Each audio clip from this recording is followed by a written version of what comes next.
Baik, perkenalkan nama saya Paskalis Jerian dari Prodi Teknologi Informasi dengan NIM 2400504018. Nah, di sini saya akan menjelaskan tentang apa itu paragraf, jenis-jenis dari paragraf, dan juga struktur dari paragraf.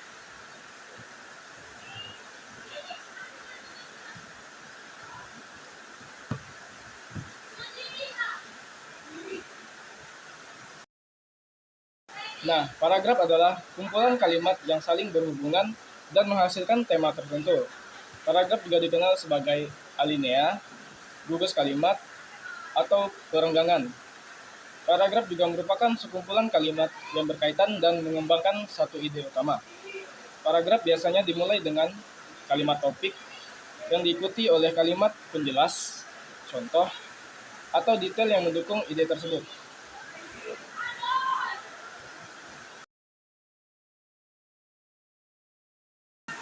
Nah, paragraf juga mempunyai beberapa fungsi, yaitu yang pertama mengorganisir ide, yaitu membantu menyusun pikiran secara sistematis.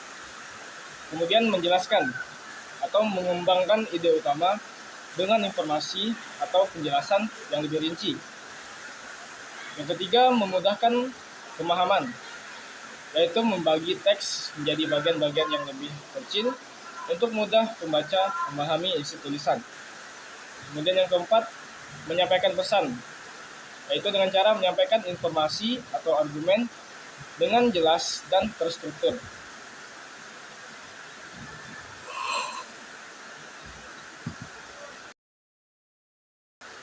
Kemudian tanda-tanda dari paragraf itu sendiri, yaitu ada 3 tanda. Yang pertama ialah indentasi atau menjorok awal paragraf untuk menandai awal paragraf baru, yaitu yang biasa kita temui seperti ditambahkan beberapa spasi di depan. Kemudian jarak antar paragraf. Nah, ini dia memberikan spasi lebih antara paragraf yang berbeda. Jadi di suatu, misalnya kita membaca buku, kan kita pernah melihat di sebuah lembaran pasti ada beberapa kalimat yang menggunakan spasi di awal. Nah, itu dia untuk menandakan paragraf itu sendiri.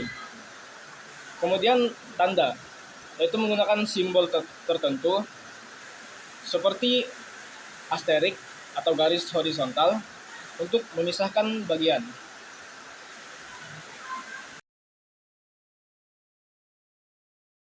Kemudian juga paragraf mempunyai beberapa struktur, yaitu struktur yang pertama yaitu kalimat utama atau topik.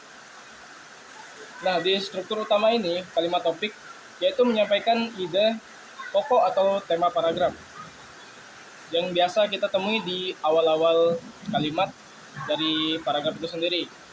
Kemudian kalimat pendukung.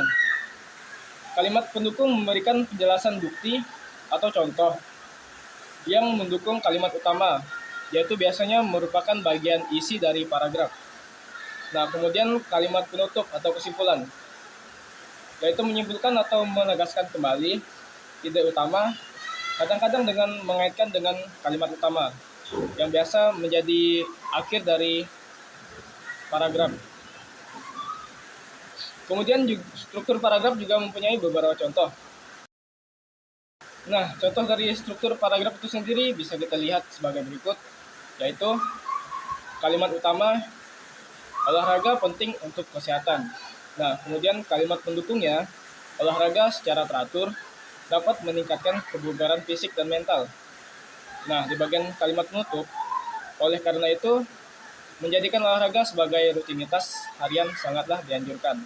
Nah, itu dia contoh dari struktur paragraf, yaitu dari kalimat utama atau topik, kalimat pendukung, dan juga kalimat penutup atau kesimpulan. Kemudian untuk jenis-jenis paragraf, yaitu ada 6. Yang pertama, paragraf ekspositori, yaitu menyampaikan informasi atau menjelaskan suatu konsep dengan jelas dan logis. Kemudian paragraf persuasif, yaitu mencoba meyakinkan pembaca untuk menerima suatu pendapat atau tindakan. Kemudian jenis paragraf yang ketiga yaitu paragraf deskriptif, yaitu menggambarkan suatu objek, tempat, atau perasaan dengan detail yang jelas. Kemudian yang keempat, paragraf naratif, yaitu menceritakan suatu peristiwa atau pengalaman seringkali dengan alur cerita. Nah, kemudian untuk jenis paragraf yang kelima, yaitu paragraf argumentatif, yaitu menyajikan argumen yang didukung oleh bukti untuk membela suatu pendapat atau posisi.